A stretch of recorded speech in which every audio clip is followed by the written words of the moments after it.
Hi, I'm Madhuri. I'm working as a MuleSoft integration developer at TGH Software Solutions Private Limited. Today, I'm going to deliver a session on MCP Server. So before getting into topic, first we need to understand what are the challenges that we are facing today because of AI integration. The first thing is like most of the LLMs cannot directly access our enterprise systems, and custom integrations for each and every AI use case across the enterprise systems is becoming a mandatory. And we are also facing a tight coupling between AI and the backend APIs. Also, there we are facing some security and compliance risk using this AI integration since the AI need to interact with our backend systems, and it is also hard to scale AI adoption throughout the enterprise wide. But what is a model context protocol? MCP is an open protocol which is defined for the AI systems, and it allows all the AI models to discover and invoke tools. Here, tools are nothing but the flows that we built in Anypoint Studio, and it will be returning the response in a structured JSON schema. And it also supports context aware execution, which means it will be allowing all the AI models to act based on the real time data. It is also a model agnostic, which means it works with any LLM.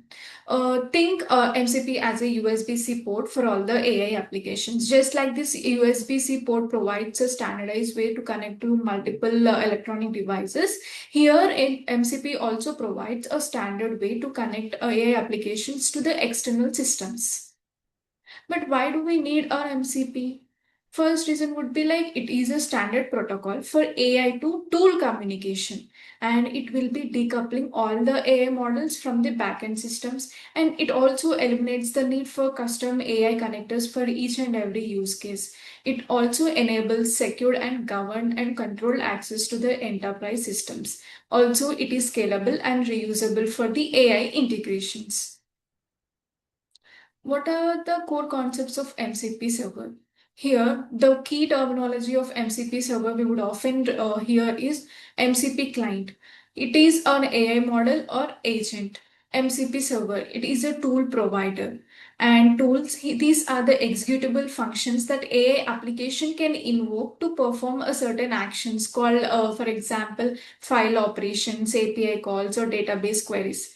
And resources, these are the data resources that will be providing contextual information to the AI application, like from where the data need to be fetched. For example, the file contains database records or the API responses that we get back.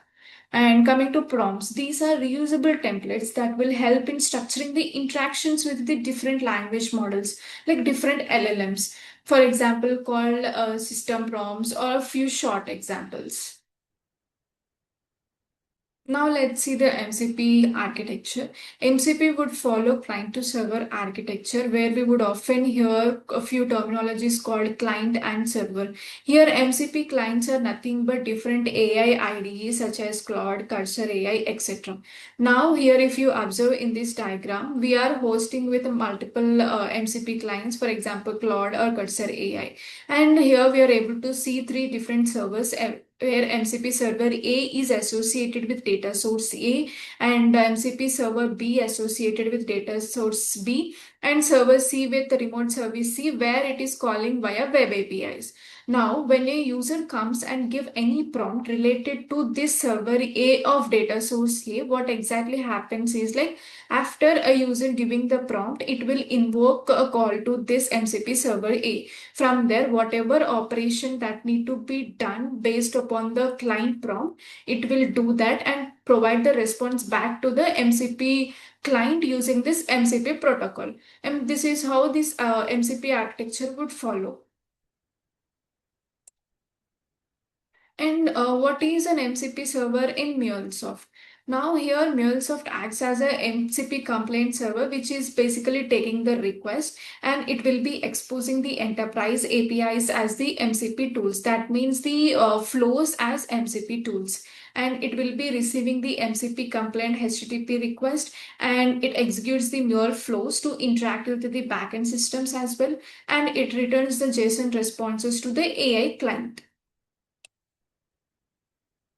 Here comes to the key benefits of MCP Server, and it allows the faster AI adoption by leveraging the existing Mule integrations. That means by providing the reusability, and it also reuses the existing APIs and flows, which also reduces the development effort, and it reduces the complexity to standardization, and it secures and governs AI access through MuleSoft security policies. That means we can also impose some AI policies on top of our APIs. And it is agnostic design, which means it supports different LLMs. Now we'll see the demonstration of MCP in Anypoint Studio.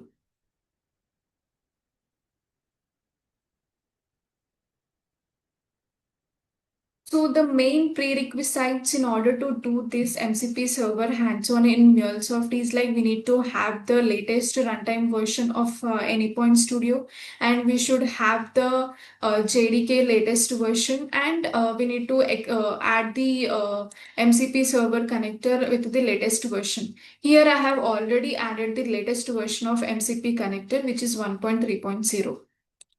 Here we'll be having different set of connectors which such as call tool, list resources, list tools, ping, read resource, on new session listener, resource listener, and tool listener. Here in this use case, I have used tool listener, which will be used for invoking different tools.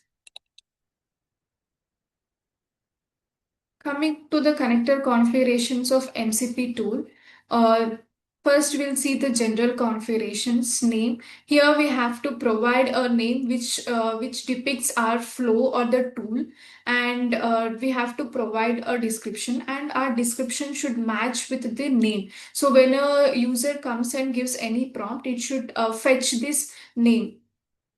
And here comes the parameter schema. Here we can define a particular schema where if we have any field which is required, then we can define it in the properties and we can pass that particular field name in the required section.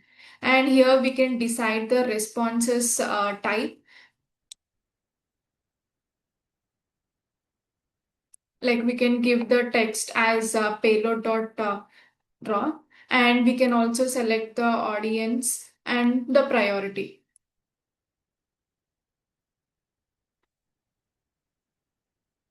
And now let's see the connector configuration. Here we'll be having two different set of connections. Now I'm going with the SSC server itself, which means it will be enabling a persistent and one-way communication. And here we need to configure the listener configurations, which I'm leaving for the default ones itself.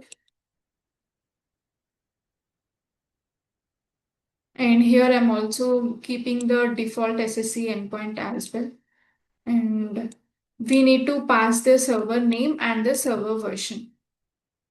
And that's about the connector configuration. And here in this flow, what I am exactly doing is like I'm retrieving the student details from a database table called students. And I'm just logging the response over here. This is about the get student flow. And this is a read file flow. Here the connector configuration is same as above, but only thing that I've changed is the name and the description of that particular flow name. And I'm also keeping the response as same. And the only operation that I'm doing here is like I'm just reading a file from my local directory, and I'm logging that particular response over here. And this is all about my server. And now here in this flow, what exactly I'm doing is like I want to list out all the tools which were present in my server. That means it should list all the get student flow and the read flow. When I call here, this is the second flow called ping flow. What exactly it does this? Like it will be checking whether a particular server is active or not. If it is active, it will be returning an empty string. If not, it will be throwing an error. So now let's deploy the application.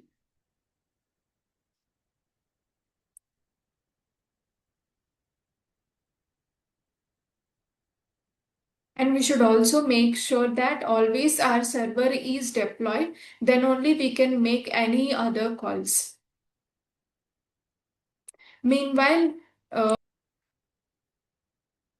deployed. Now we need to open the cursor AI and then we have to create a new server here. MCP demo would refer to my server name, and this URL is the one which we have connected in the MCP connector, where when my prompt is given, a call is made, it will be redirecting to this particular endpoint. And we need to save this. If you observe here, we can see that server name over here, and we need to wait for a certain time until and unless this loads all the tools. See, now it has fetched the tools. Let's give a prompt.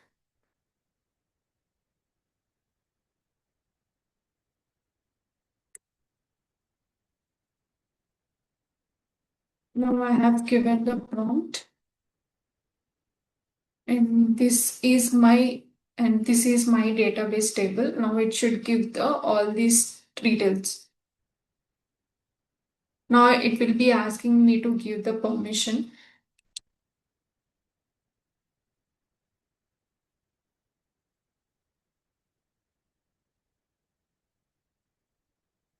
If we observe the data that it has given me is similar to what exactly I have in this database table. Now let's ask another question related to this particular table. Uh,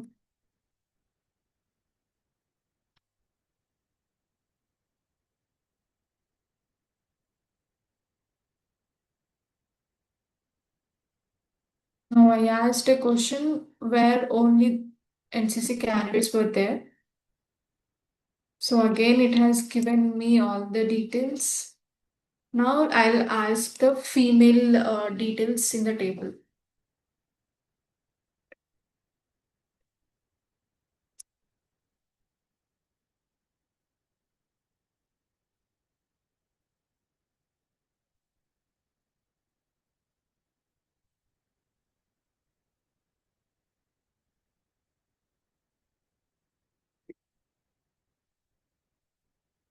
Now, according to my table, I should get two names where whose gender is female. Now it is also returned with the female student details of two. Let's check for the other tool that we have.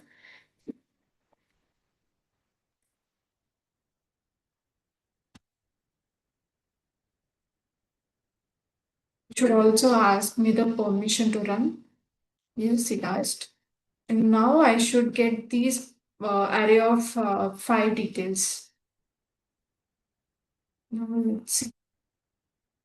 It has fetched all the IDs from the file as well. Now, this is how a server would react to our prompts. Now, let's see how to call the tool. How the server would react to the user prompts. Now, let's go for the other tools as well.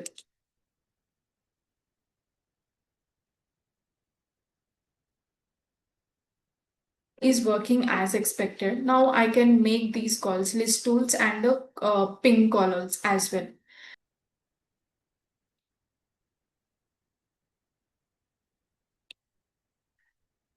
Now, in order to list all the tools in my server, the path that I have given is tools. So let's make a call to that particular flow and see what exactly it results. So now if you observe in the response, we are able to see three fields called input schema, description, and the name. Here input schema is what we have defined in the property schema, and description is about the tool description that we have provided while configuring the tool listener and the name of it. So uh, now, since I have designed my server of having two tools, in the response, I have got two tools. Now, let's check whether our server is active or not. And this is my endpoint to check whether my server is active or not. Now, if it is active, I should get empty strings. If not, it will be throwing an error. This is empty string because it depicts that my server is active. And that's all about MCP server. Thank you.